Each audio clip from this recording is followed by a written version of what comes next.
Bonjour à tous et bienvenue dans Écho de l'Ogre, le podcast dédié à l'univers de Camelot. Alors je suis très heureux de vous retrouver pour ce premier épisode où je vais essayer de résumer Camelot, qu'est-ce que c'est, de la création à aujourd'hui, de quoi ça parle, quels sont un petit peu les éléments clés, et résumer l'histoire au travers des différentes saisons du film pour qu'on ait vraiment un petit peu un socle en fait sur l'émission, que ce soit un point de départ, même si vous avez vu peut-être la série 50 fois ou alors que vous l'ayez vue qu'une fois ou jamais terminée, et en fait voilà, ça vous donne les premières clés pour démarrer l'émission et ça nous permettra par la suite de faire des émissions sur les saisons vraiment, certains épisodes, certains personnages. Alors, on commence, c'est parti. Donc tout d'abord, qu'est-ce que c'est que Camelot? Eh bien, à la base, c'est un court-métrage qui a été réalisé par Alexandre Astier en 2002, qui s'appelle Dis Irae. Donc c'est du latin et traduit en français, ça veut dire jour de colère. Il dure à peu près une quinzaine de minutes. L'histoire, elle est assez simple. On retrouve Arthur autour de la table ronde avec ses chevaliers. Et il se rend compte que ces chevaliers parlent pas latin, qu'en plus de ça, ils ont décidé d'arrêter de chercher le Graal, et que, en prime, ils ont décidé d'acheter un faux vase pour le faire passer pour le Graal. Donc ça donne forcément place à des disputes, à des situations comiques. On reconnaît déjà certains un petit peu traits de caractère de certains personnages, mais à ce moment-là, personne ne sait, ni même Alexandre Astier, que ce court-métrage-là deviendra la base de ce qu'est Camelot. Donc le court-métrage, il est diffusé à un festival de court-métrage. Il marche plutôt bien, il est bien accueilli. Il est ensuite présenté dans d'autres festivals où il reçoit des récompenses. Il en a à peu près 5. Et il est surtout repéré par Yvan Le Bolloc, qui est l'un des acteurs principal de Caméra Café. Caméra Café, c'est une série qui est diffusée de 2001 à 2004 sur M6. C'est un gros succès, ça marche vraiment très bien, il y a beaucoup d'épisodes. C'est un format qui est très court, c'est quelque chose qui marche bien à ce moment-là. Et d'ailleurs, Camelot va reprendre exactement la même formule. Dans le même esprit, on a aussi un gars et une fille, et plus tard, on aura scène de ménage. Voilà, c'est un format qui, pour la télé, marche bien. C'est des épisodes de 3-4 minutes. Enfin bref, la série va s'arrêter. Et Calt, qui est donc la maison de production, et M6 n'ont pas de successeur. Donc Yvan Le Bolloc, ce qu'il va faire, c'est qu'il va organiser une rencontre entre Calt et Alexandre Astier, et probablement aussi un petit peu M6, pour présenter ce court-métrage et commencer à poser les premières pierres de Camelot. Donc ça passe, voilà, l'idée prend, et le premier épisode de Camelot sort le 3 janvier 2005. Donc sur M6, à une heure de grande antenne, c'est à peu près 20h35. C'est un carton immédiat. Les retours sont bons, ça plaît aux gens, surtout que les premiers épisodes sont assez accrocheurs. Ils posent vraiment bien les bases de l'univers, on en parlera plus tard. Et ça marche tellement bien que M6 il commande 600 épisodes. Alors en tout, il n'y aura pas 600 épisodes, il y en a 458, ça en fait déjà beaucoup. Ça représente environ 38 à 40 heures pour tout visionner, à une vache près, comme dirait notre très cher Caradoc. Je ne me suis pas amusé à compter. Et donc ce sera diffusé jusqu'au 31 octobre 2009. Donc c'est assez large pour une série, ça représente 4 ans. C'est vraiment beau, surtout que, on en parlera plus tard, c'est une série qui évolue vraiment dans l'écriture, dans les personnages, etc. Donc voilà, ça plaît vraiment, vraiment bien. Euh, et surtout, voilà, c'est un format, encore une fois, qui prend, puisqu'on est sur du 3-5 minutes.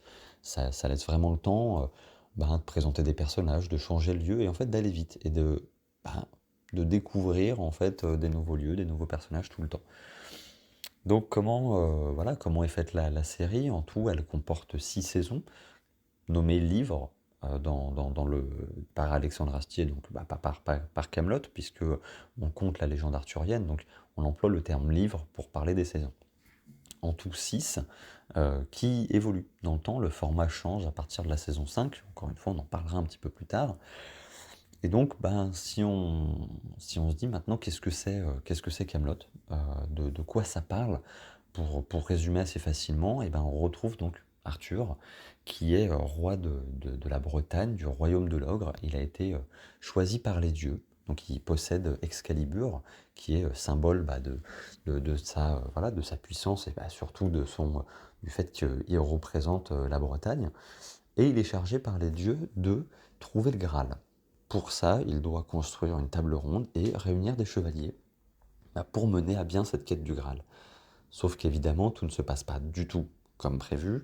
Les chevaliers qui sont avec lui sont un petit peu pas vraiment focus sur le Graal. Ils ont chacun des caractères bien différents. Certains ne sont là que pour la nourriture, d'autres ne sont là que pour la guerre. Certains ont peur et peur de tout et préfèrent organiser des banquets. Enfin bref, le Graal passe vraiment au second plan, si ce n'est pas plus. Donc Arthur, il est vraiment seul dans cette quête-là. Il n'est pas non plus aidé au niveau familial, c'est-à-dire qu'il n'est pas heureux du tout dans son mariage. Il est accompagné de ses beaux-parents quasiment à chaque repas, qui ne louent pas une occasion de lui rappeler qu'il est mou, qu'il dirige vraiment, selon eux, de manière voilà, très molle. Il n'est pas, il fait pas preuve de cruauté ou quoi que ce soit. Il lui rappelle aussi très, très souvent que il ne fait pas d'héritier avec la reine. Et, euh, et donc il évolue dans ce monde un peu seul. On va le voir sombrer au cours des saisons, de plus en plus se détacher de la quête du Graal et aussi se détacher un peu de tout.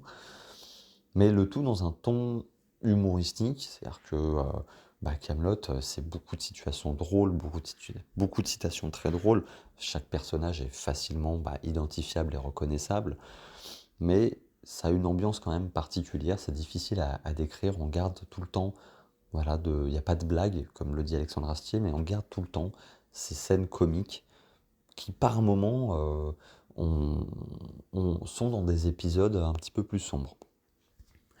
Voilà globalement pour l'histoire. Alors si on rentre un petit peu plus maintenant dans le détail un petit peu technique de comment c'est filmé, quel casting, comment est tournée la série. Déjà, il faut savoir que Alexandre Astier, il est issu du monde du théâtre. Lui, il a fait du théâtre, ses parents sont tous les deux comédiens, donc il choisit de s'entourer de comédiens, voilà, issus de ce monde-là, pour, pour incarner les personnages de Kaamelott. Ça se ressent, je trouve que ça se ressent vraiment, que ça a une patte un petit peu particulière. On reconnaît bien ce côté théâtre. Il laisse vraiment beaucoup de liberté à ses acteurs, à ses comédiens. Il veut vraiment que chaque acteur soit à l'aise avec son personnage, puisse s'identifier à ce personnage et vraiment se l'approprier pour avoir une très bonne interprétation. Et il leur permet de modifier certaines tournures de phrases, certains mots au dernier moment même, de suggérer des modifications. Bref, tout le monde dit globalement que le tournage de Kaamelott, pendant des années, ça a été super. C'était pas du tout quelque chose d'oppressant, c'était pas du tout quelque chose où ils se sentaient mal, c'était très convivial, ils mangeaient tous ensemble. Le côté famille, c'est très important pour Kaamelott et ça se voit puisque que ce soit dans la série ou dans les films, il y met beaucoup de gens de sa famille, ses parents, ses enfants, son frère. C'est très important pour lui. Et donc, toutes les personnes qui sont passées à un moment dans Kaamelott ont beaucoup aimé y jouer. On retrouve après dans le temps des grands noms du cinéma et pas que dans les saisons et dans les films, et dans le film pour le moment, comme Alain Chabat, Christian Clavier, Antoine Decaune. On va retrouver Sting aussi dans le film. Enfin voilà, c'est vraiment, ça montre aussi un petit peu l'étendue de Kaamelott, à quel point ça a plu, et surtout à quel point Alexandre Astier a fait participer des gens qu'il aimait. Pour maintenant expliquer un petit peu où est-ce que ça a été filmé, ça a commencé d'abord à Paris, dans un studio, et ensuite sur Lyon, puisque Alexandre Astier est lyonnais, c'est sa région de cœur.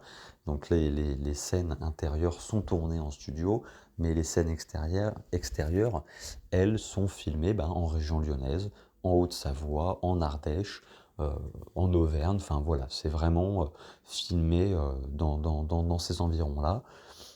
Et on verra encore plus de scènes d'extérieur d'ailleurs à partir de la saison 5, encore une fois. C'est vrai que je le dis beaucoup dans cet épisode, mais c'est vraiment une saison qui est une saison clé. Alors en plus d'être ma saison préférée, je trouve que c'est vraiment celle qui déclenche beaucoup de choses. Mais Bon, voilà, encore une fois, pour la 6e fois, on en parlera plus tard. Et donc, voilà comment c'est tourné, où est-ce que c'est tourné.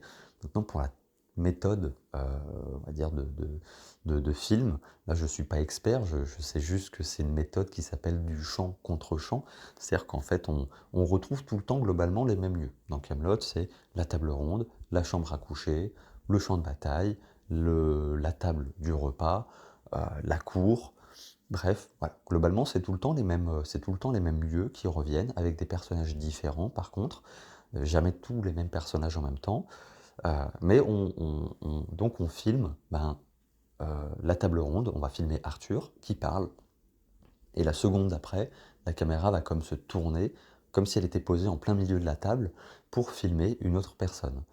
Et c'est comme ça en fait que la série elle est tournée, c'est-à-dire que on voit quelques personnages les uns les autres, on voit toujours de face les acteurs, les, euh, et ça nous pousse en fait à nous imaginer tout ce qui se passe derrière un petit peu la caméra, ce que regardent en fait les acteurs, puisque c'est quand même un monde de fantasy, on est quand même sur la légende arthurienne, donc il y a des dragons, des scaven, des combats, des châteaux, ils se font attaquer, envahir. Nous, on n'a que le son de ces choses-là. On n'entend que le dragon, on n'entend que la bataille, on ne la voit jamais.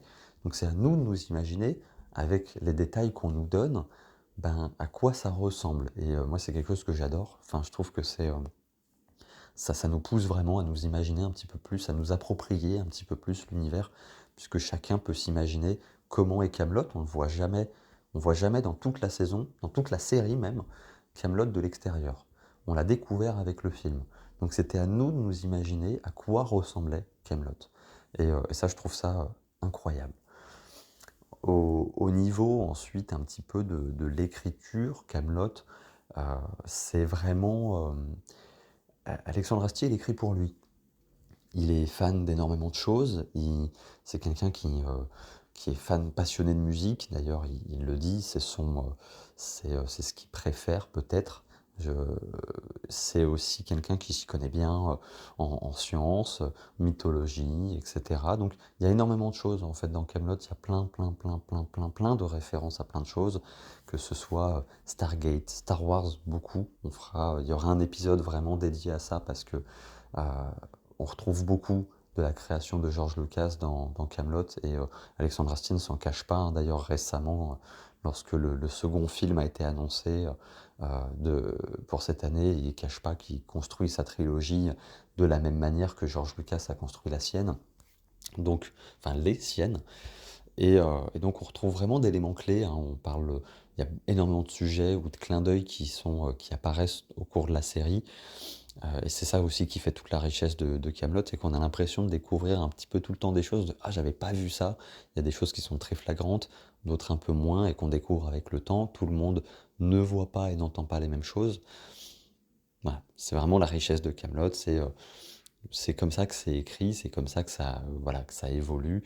Euh, et puis globalement, voilà un petit peu pour le tour. Si je fais un petit peu un point des personnages principaux, donc on va avoir Arthur, son beau-père Léodagan, Perceval, Guenièvre, Caradoc, sa belle-mère Dame Célie, Lancelot du Lac, la Dame du Lac, Merlin, Caradoc. Donc on aura bien l'occasion de parler de ces personnages. Peut-être que vous les connaissez parfaitement, peut-être que, comme je l'ai dit, vous avez juste vu une ou deux fois quelques épisodes. Mais globalement, voilà, ce sont vraiment les personnages qu'on retrouve très souvent.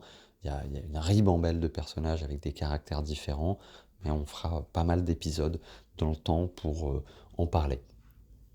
Pour maintenant résumer un petit peu qu'est-ce que c'est Kaamelott. D'ailleurs, bon, je vais marquer là un petit temps de pause parce que c'est vrai que ça fait peut-être beaucoup d'informations. Je veux que ce soit le plus digeste possible. J'ai toutes mes notes en face de moi, mais je fais en sorte de ne pas lire, hein. Voilà, je vois mes notes, mais j'espère que c'est le plus digeste possible. Ça fait beaucoup d'informations pour un premier épisode. On est quand même en train de retracer un petit peu tout ce qu'il y a dans Kaamelott, hein, comme je l'ai dit, de la création aujourd'hui. Donc forcément, il y a pas mal d'éléments. On y retourne, on a pris un temps de pause, c'est parti. Donc Kaamelott, livre 1, saison 1. Qu'est-ce que c'est? De quoi ça parle? Ça nous pose vraiment, en fait, les bases de ce que c'est que Kaamelott. Heu, voilà, on découvre les premiers personnages, on découvre Arthur, on apprend que Kaamelott a été construit donc il y a pas très longtemps, enfin pas très longtemps, a été construit, en tout cas ils vivent dedans. Heu, on voit la création de la table ronde. Tous les personnages principaux apparaissent, hein, donc comme ceux que j'ai cités, Guenièvre, Perceval, Caradoc, Léodagan, la Dame du Lac. Donc la Dame du Lac, pour faire un petit focus dessus, il faut savoir que seul Arthur peut la voir. Ce qui crée énormément de scènes de confusion et surtout qui laisse place à de la confusion et de l'incompréhension et surtout pour nous de l'humour parce que seul Arthur peut la voir, mais tout le monde ne comprend pas ça. Cette simple information qui pour nous, on se dit ok, il n'y a que lui qui peut la voir, ça s'arrête là. Les autres, en fait, il y en a beaucoup qui comprennent pas.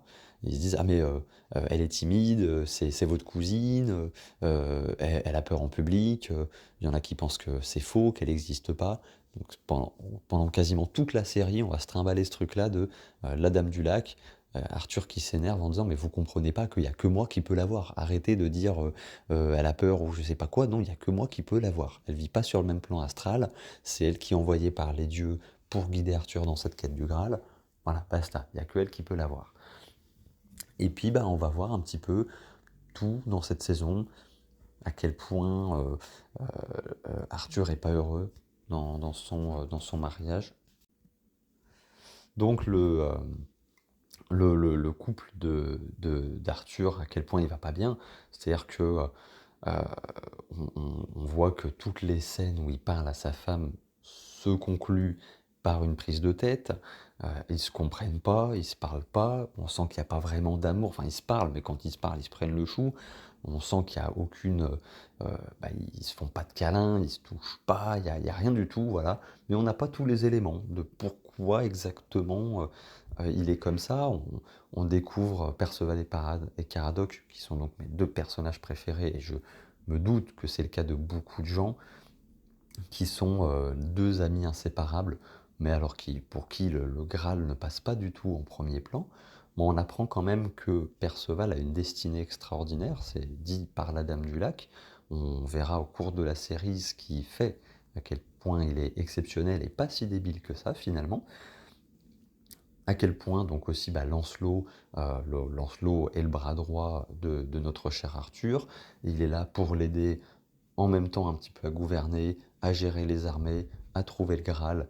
Mais on sent déjà qu'on comprend que la femme du roi Guenièvre lui plaît plutôt bien, que Merlin, de son côté, n'est pas très compétent. On se rend compte que c'est pas du tout le Merlin qu'on pourrait avoir en tête, qui fait vraiment de la belle magie. Là, non, on est très très loin de ça. Enfin bref, on a toutes les premières pierres de Kaamelott qui sont posées. Cette quête du Graal qui n'avance pas trop trop, on ne sait d'ailleurs pas trop ce que c'est, il se pose la question, est-ce que ce serait pas finalement une pierre incandescente ou alors un récipient ou même selon un certain personnage un bocal à cornichons. Enfin, lui dirait qu'il faudrait que ce soit un bocal à cornichons. Donc ça nous fait un petit peu tous ces éléments-là, on a tout l'univers qui est posé.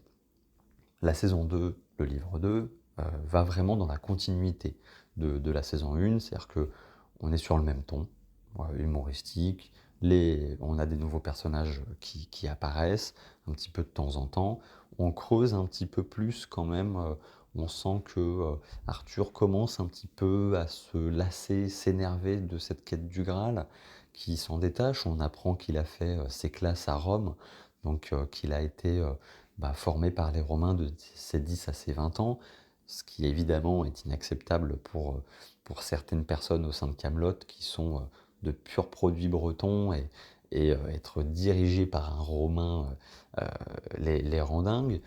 On s'aperçoit que Perceval peut tenir Excalibur, il est la seule personne avec Arthur à pouvoir faire flamber la lame d'Excalibur. Donc ça veut dire qu'elle reconnaît le destin extraordinaire de son porteur. Elle flamboie même plus que lorsque c'est Arthur, mais lui, Arthur est un petit peu choqué en se disant est-ce que vraiment, est-ce que ce con-là, il a vraiment une destinée extraordinaire? Quant à lui, Perceval se contente de dire que la magie, ça lui fout les miquettes. Voilà. On dirait qu'ils ne se rendent même pas compte de ce qui est en train de se passer. Et petit à petit, au cours de la saison, on va se rendre compte que Lancelot perd un peu patience avec Arthur. La quête du Graal, il voit que ça mène à rien, il n'aime pas la manière dont Arthur gère cette quête, le royaume et son mariage. Pendant ce temps, le royaume est souvent attaqué par des barbares. Donc on a vraiment tout ce ton-là. Voilà, on est vraiment dans le même ton, un petit peu que la saison 1. Il se passe énormément de choses aussi, mais il y aura un focus sur cette saison. La saison 3, là c'est déjà un bon virage, puisque Arthur, ça y est, la quête du Graal, là on arrive à un point où ouais, il décide pas encore, mais ça passe encore en second plan. Lancelot, lui, a décidé de faire cavalier seul, c'est-à-dire qu'il reprend son statut de chevalier errant, donc il est à mi-temps à Camelot, mi-temps en chevalier errant, mais ça penche un petit peu plus côté chevalier errant, s'énerve à chaque fois qu'on lui parle, bref, l'amitié elle est brisée, il y a plus d'amitié entre lui et Arthur, il y a encore un petit peu de respect par rapport à ce qu'on va avoir dans la suite, mais ça s'arrête là, c'est vraiment sans plus. Quant à lui, Arthur n'est pas du tout heureux dans son mariage et tombe amoureux d'une autre femme, la femme d'un chevalier qui plus est, donc qui pose énormément de problèmes puisque déjà c'est interdit par la loi et lui ce serait un petit peu contre-productif comme il est quand même l'élu des dieux, mais il tombe quand même amoureux et ça voudrait dire qu'il devrait tuer le mari de la femme qu'il convoite.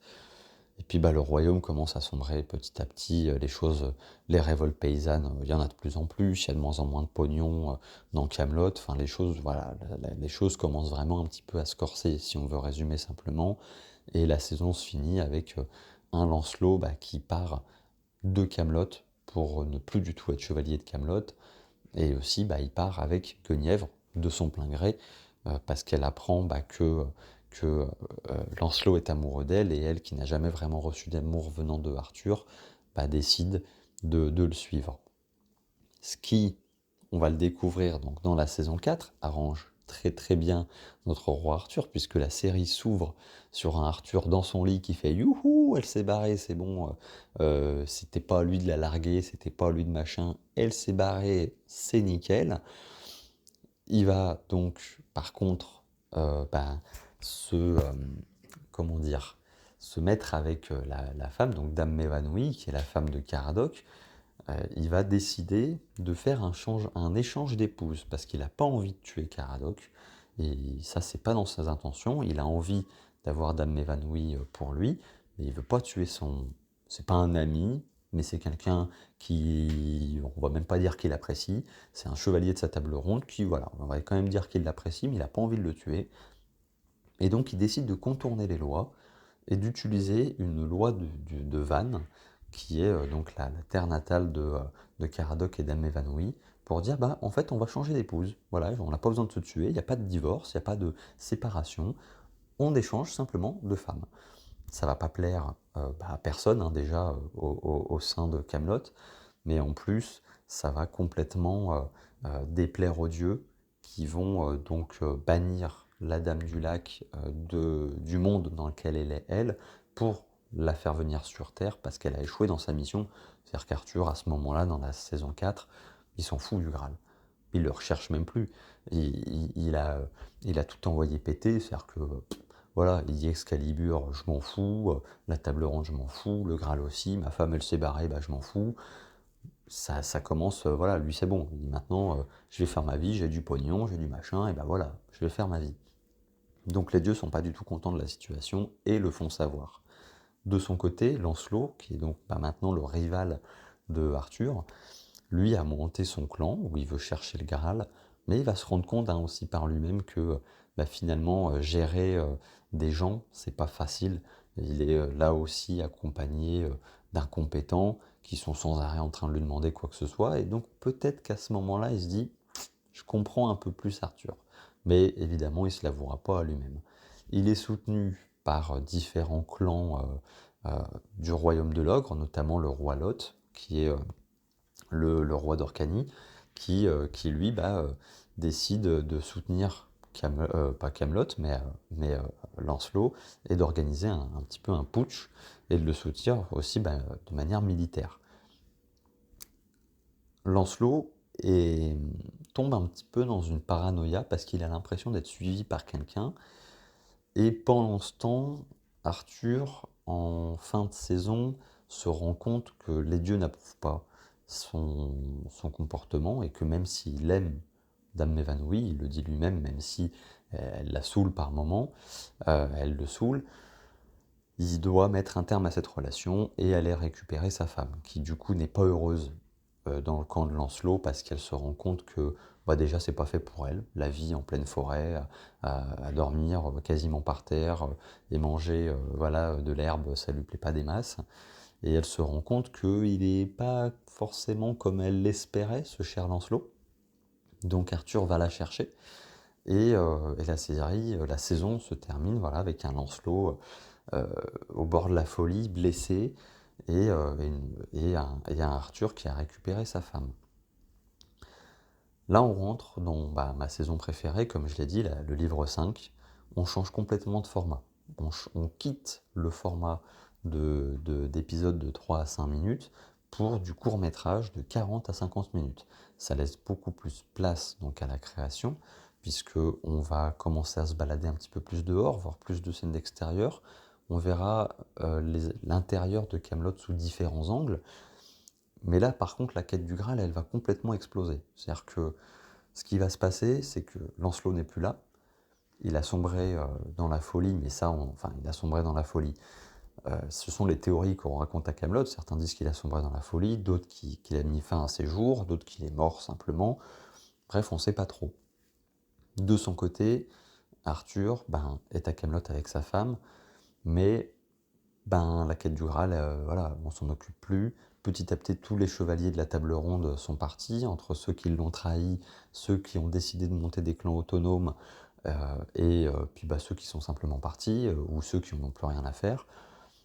Il est tout seul, il n'y a même plus de réunion de la table ronde, et un seul choix s'impose selon sa mère et sa tante, c'est de replanter Excalibur dans le rocher pour laisser la chance à n'importe qui, pour qu'il vienne lui ensuite la reprendre pour montrer que c'est lui l'élu. Parce que le peuple à ce moment-là, il en a marre, quoi. C'est bon. La quête du Graal, ça fait des années qu'on nous bassine. On a vu le roi changer de reine, on a vu Lancelot partir. Enfin bref, le Camelot c'est en train de s'écrouler complètement. Tout le monde le dit. Il n'y a plus personne dans les couloirs. Il y a plus rien qui roule. De leur côté, je fais un petit focus quand même dessus parce que je trouve que c'est des situations qui sont extrêmement drôles dans cette saison.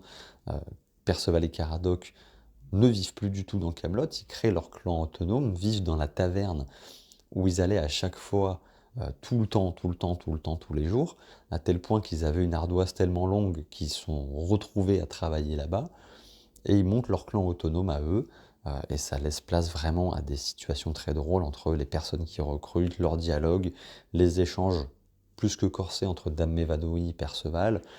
Merlin aussi s'en va et les rejoint. Donc vraiment, c'est des moments que j'adore dans cette saison-là. Et c'est un petit peu, ce qui se passe dans cette saison-là, c'est que tout le monde est parti, même eux, ils savent pas trop s'ils vont chercher le Graal ou pas. Est-ce qu'il faut qu'ils essayent de retirer Excalibur du rocher ou pas? Perceval, lui, de son côté, dit non, on ne retirera pas, on n'essayera même pas, parce qu'il est fidèle au roi Arthur, malgré tout ce qui s'y passe, lui, il s'en moque.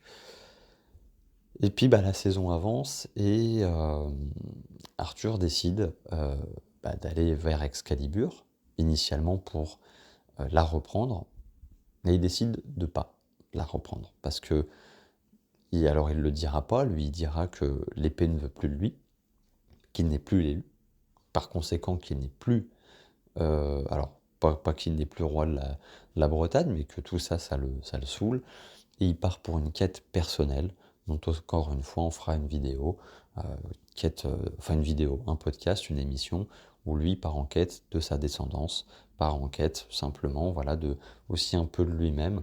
Il va être accompagné d'un personnage dont j'ai pas parlé encore jusque-là, qui s'appelle Méléagan, qui est un personnage qui, franchement, fout les miquettes. On va se le dire, le jeu d'acteur est incroyable, il fout les miquettes. C'est lui qui guide Lancelot pendant toute cette saison 5 pour revenir plus fort à Camelot, pour l'éveiller sur certaines choses de sa vie et de la vie du royaume. Et c'est lui donc qui va prendre en charge, c'est Méléagant, excusez-moi, qui va prendre en charge Arthur c'est un petit peu cette quête personnelle, mais finalement il va plus le plonger dans la dépression qu'autre chose, dépression dans laquelle le roi était déjà bien installé, jusqu'à la fin de la saison qui se termine sur un drame. Si vous avez déjà vu la série, vous savez totalement de quoi je parle. Sinon, eh bien, regardez, parce que moi perso, quand j'ai découvert la série, je me suis dit, ok, je m'attendais pas du tout à ça. Et fin de la saison. On embarque pour la dernière saison, la saison 6, qui est, elle, un petit peu un préquel. Ça se passe bien avant, en fait. Ça se passe dans la jeunesse d'Arthur, qui fait ses classes à Rome. Alors, il est plutôt sur la fin. On le voit voilà, en tant que, c'est pas centurion, mais soldat romain, dans les casernes, évoluer à Rome. Et c'est vraiment une saison, alors, dans laquelle vraiment, là, je vais dédier encore une fois un épisode. Je vais la résumer très rapidement. Et simplement, c'est une saison où on voit le passé donc d'Arthur. On comprend énormément de choses, notamment sur sa relation avec Guenièvre, sa relation aussi avec la plupart des personnages. On va apprendre pourquoi Caradoc est tant passionné par la nourriture. On va apprendre de belles choses inattendues sur Perceval. Et bref, on va découvrir tous les personnages qu'on a vus au cours de ces 5 saisons dans leur début, leur état un petit peu initial. Bohort, qui finalement a pas une vie de famille très facile. Comment est Lancelot, comment Perceval et Caradoc se rencontrent, comment aussi est Merlin à ce moment-là, la situation de la Bretagne qui est juste en fait attaquée par Rome, enfin Rome qui essaye de prendre la Bretagne mais qui n'y arrive pas vraiment, et comment surtout Arthur va prendre cette place de roi des Bretons, et comment est-ce qu'il va récupérer l'Excalibur, puis comment est-ce qu'il va gérer le fait que les Romains, quand même pendant tout ce temps, sont soi-disant occupent la Bretagne, mais comment est-ce que lui va retourner les choses pour que ce soit plutôt laissez-nous tranquilles, on prend tous les côtés positifs, c'est les aqueducs, les routes pavées, les écoles, etc. Mais vous ne cassez pas les pieds. Donc tout ça, on le verra au cours de cette saison. Et la saison, à un moment, reprend donc là où la saison 5 s'était arrêtée. Un Arthur très mal en point, un royaume de l'ogre qui a changé 2 fois, enfin 3 fois du coup en peu de temps de roi. Et puis je vais être obligé un petit peu de le dire pour poser, parce qu'on va parler du film juste après. Euh, Arthur est obligé de s'enfuir. Il est obligé de s'enfuir grâce à un personnage dont j'ai pas du tout parlé jusqu'ici, qui s'appelle Vennec, qui est vraiment super. C'est aussi un petit peu la difficulté de cet épisode, c'est qu'il y a tellement de choses à dire. Je n'ai pas pu m'arrêter sur tous les personnages alors qu'il y avait tellement de choses à dire aussi sur eux. Mais bref, il est aidé par Vennec, qui est un marchand, bandit, pirate, qu'on voit pendant toute la série, qui est vraiment incroyable comme personnage, qui va finalement lui l'aider, alors que c'est pas forcément sur lui qu'on aurait misé initialement. Il va aider Arthur à quitter le royaume de Bretagne, et la saison se finit avec Arthur à Rome, dans un lieu assez important, avec un petit message qui dit que Arthur reviendra en héros. Il va se passer 10 ans, plus rien de Camelot, si ce n'est des bandes dessinées, puisqu'il y a 10 bandes dessinées de Camelot, une 11e qui va sortir cette année. Et après tout ce temps-là, on a un film qui sort en 2021. C'est le premier film un petit peu post-Covid, parce que 2021, rappelons quand même que ça a été assez particulier pour déjà le monde entier, la France et le cinéma. Mais le film sort tant bien que mal, ça marche très très bien. Et l'histoire, pour la résumer aussi très rapidement, Arthur revient malgré lui au royaume de l'ogre, avec un Camelot qui est et un royaume qui est dans un très piteux état, il y a plus d'argent. Lancelot a le pouvoir et veut absolument trouver Arthur, est en quête des chevaliers de la table ronde qui se cachent pour la plupart pour mener un petit peu la résistance. La reine, elle, est enfermée dans une tour par Lancelot. L'épée, elle, depuis 10 ans, est toujours plantée dans son rocher. Enfin, oui, depuis 10 ans, hein, du coup. Et il revient malgré lui, et puis ben, il a finalement pas trop le choix parce que tout le monde lui dit voilà, il faut retirer un petit peu Lancelot du pouvoir, faut arrêter cette situation. Lancelot, il a fait appel aux Saxons en plus pour vraiment dépecer les gens de leurs moindres sous, trouver les chevaliers, enfin bref, ça n'y a rien qui va. Et donc ils vont décider de reprendre Camelot ensemble, de récupérer tout d'abord Excalibur et reprendre Camelot. C'est un résumé très rapide, comme ça je rentre pas dans les détails, je me garde tout ça pour un épisode pour plus tard. Et aujourd'hui, 2025, on sait que en fin d'année, normalement en octobre, va sortir le deuxième volet. On a eu 2 images, une très courte interview de Alexandre Astier dans le magazine Première. On en attend énormément de choses, il y a 1 milliard de théories à faire sur la suite des événements, que ce soit pour le prochain film et pour le troisième qui sortira peut-être en 2026, parce qu'il me semble que les 2 films ont été tournés en même temps. Enfin bref, il y a plein de choses à dire. J'espère que cet épisode a été sympa, j'espère que ça n'a pas fait trop d'informations. C'est vrai que, encore une fois, je suis tout seul pour ces épisodes-là. C'est pas évident, c'est pas un exercice facile, hein, surtout quand on veut résumer un univers aussi large qui a été diffusé pendant des années, où il y a tant de personnages et tant d'histoires. J'espère malgré tout que ça vous a plu, que je m'en suis pas trop mal sorti. Moi j'ai pris énormément de plaisir premièrement à l'écrire et là à l'enregistrer. Je vous invite vraiment à me suivre sur Instagram. J'essaye de poster du contenu assez, alors on va dire régulièrement. J'apprends à faire des réels, des posts, comme je vous l'ai dit dans la présentation.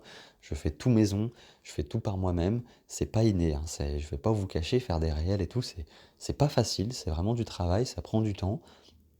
Tout comme un petit peu apprendre à faire du montage. Mais je fais ça par passion. Je m'éclate à faire ça. Je suis fan de Camelot. Et j'espère que voilà, ces épisodes ils vous plaisent. Donc comme je l'ai dit, je vous invite vraiment à me rejoindre sur Instagram, Echo de l'Ogre. N'hésitez pas à m'envoyer un message en me disant si l'épisode vous a plu, quelle est votre saison préférée, votre personnage préféré, qu'on puisse un petit peu commencer à échanger. Voilà, je répondrai avec vraiment grand plaisir. Et je vous souhaite de passer une bonne journée, une bonne soirée. C'était Lucas de Echo de l'Ogre. Ciao.